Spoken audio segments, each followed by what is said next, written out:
Olá, minhas queridas irmãs da Oase. Hoje é quarta-feira, dia do nosso encontro, dia de um momento especial de comunhão, de estarmos juntas na presença do Senhor.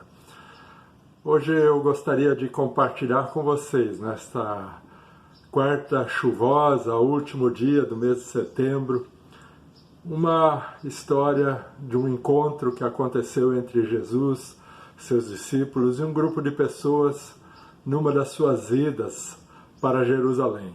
Vocês sabem que ele morava em Cafarnaum, na região da Galileia, e diversas vezes foi para Jerusalém, onde era o grande centro religioso, centro da fé, da cultura, no mundo de Israel de então. Numa dessas idas, ele atravessando vilas, pequenas aldeias, nessas estradinhas empoeiradas entre colinas e vales, na caminhada de 170 quilômetros, mais ou menos, de um ponto a outro, ele se encontra com um grupo de pessoas. Um grupo que vivia marginalizado. Viviam meio que em colônias escondidas, longe das pessoas consideradas sãs. Eles eram leprosos, e os leprosos na época tinham que viver longe, em colônias distante das pessoas, porque se acreditava que era uma doença contagiosa. Então Jesus, indo com uma turma de pessoas sempre em volta dele, em direção a Jerusalém, passa perto de uma dessas colônias de leprosos. E naquele momento, esse homem encantador, essa pessoa que todos queriam ver e conhecer, estava passando ali e os leprosos ouviram sobre ele. Ouviram de que este Jesus, para muitos um grande profeta, estava passando por ali. E este grupo de pessoas começa a pensar e a conversar sobre isto, e alguns dizem, vamos até ele, vamos encontrá-lo, queremos chegar perto dele, quem sabe ele nos toca, quem sabe ele nos cura, como já fez para tantas outras pessoas. E assim eles se aprontaram, saíram daquela sua colônia e foram em direção ao vilarejo. Provavelmente nessas colônias judeus e samaritanos viviam irmanados, o que fora dali seria impossível por causa da sua histórica inimizade. Mas a miséria junta todo mundo. Quando você está na miséria e tudo está perdido, que importa ser judeu ou samaritano, rico ou pobre? Afinal, a dor e a doença têm este poder de unir pessoas muito diferentes.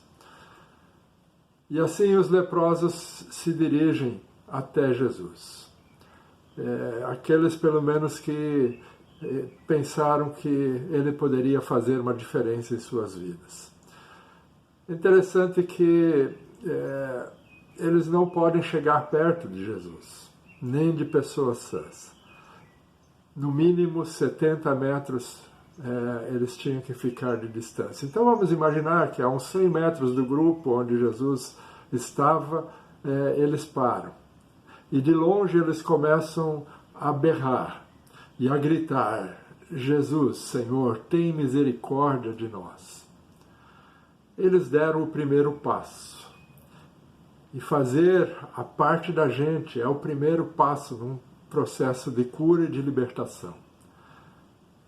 Se eu não quiser, se eu não der o primeiro passo, não tem método ou programa que possa me ajudar.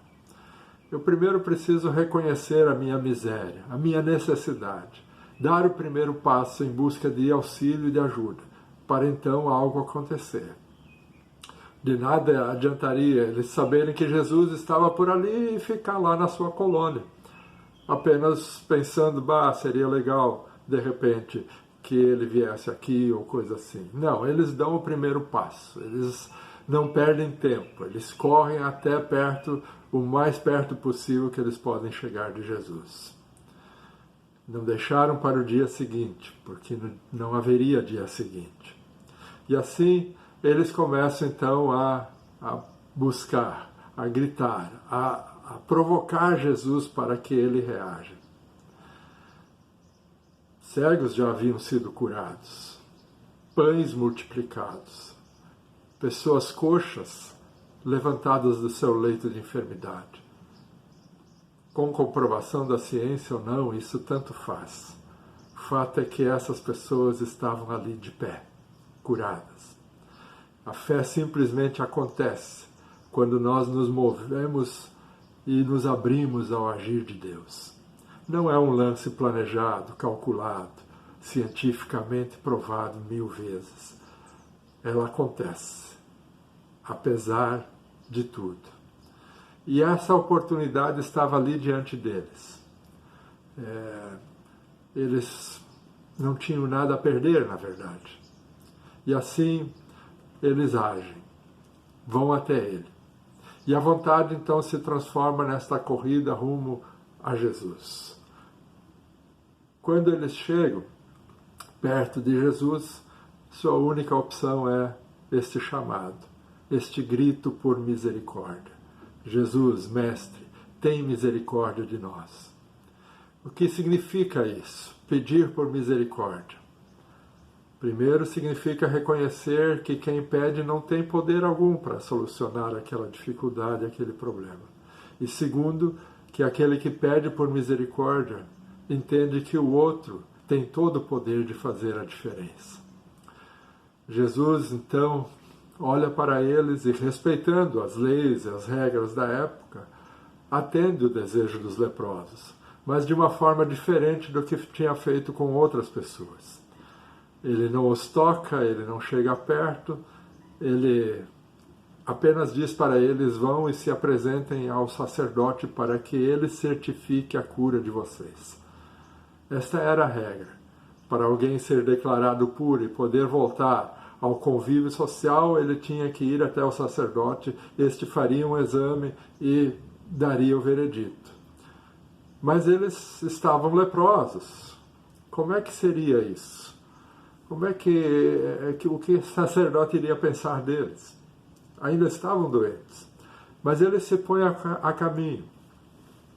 Por um lado, talvez Jesus tinha a intenção de que eles servissem de testemunho para os sacerdotes, porque eram 10 que estavam doentes, todo mundo viu isso, e se eles fossem declarados curados, também o sacerdote seria impactado com esta cura.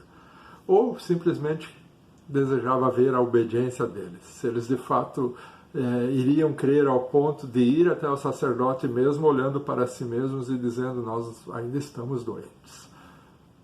Seria mais fácil simplesmente Jesus dizer: vocês estão curados, ou falar: fiquem limpos e pronto.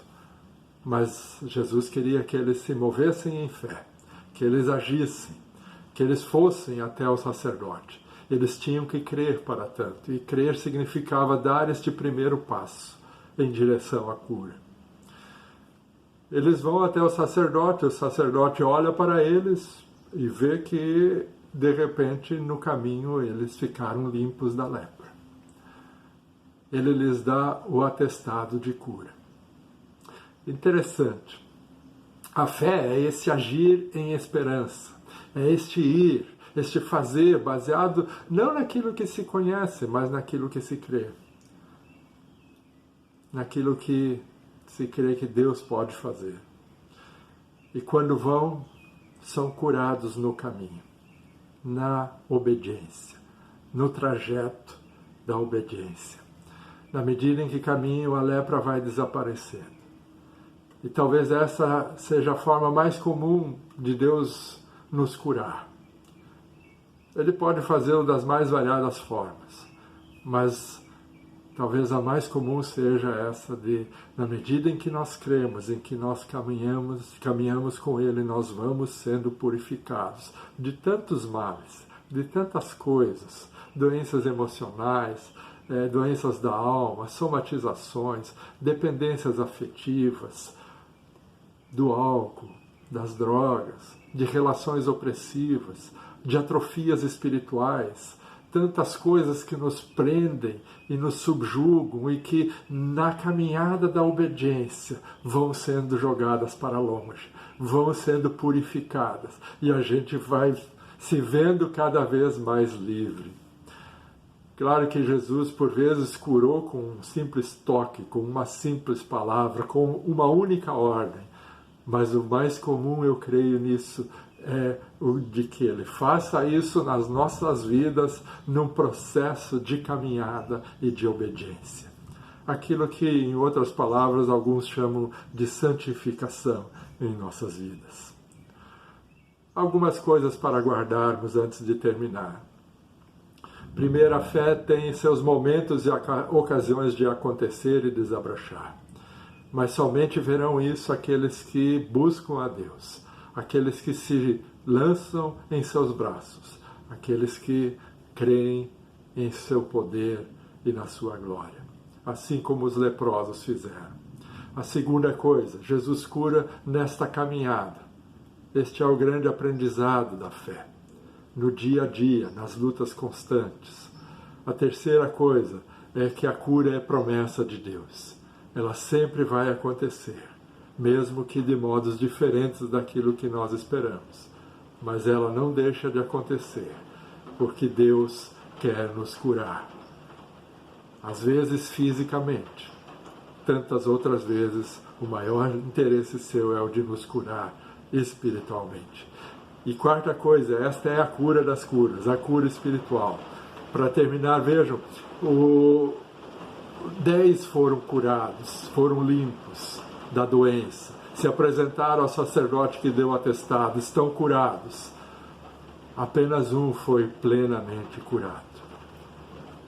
Quando este volta para Jesus, Jesus olha para ele agradece muito e diz: eu estou limpo, eu posso voltar a viver, eu posso voltar para minha família, eu posso voltar para minha vida. E Jesus diz para ele: mas cadê os outros 9? Não eram 10 os que foram curados?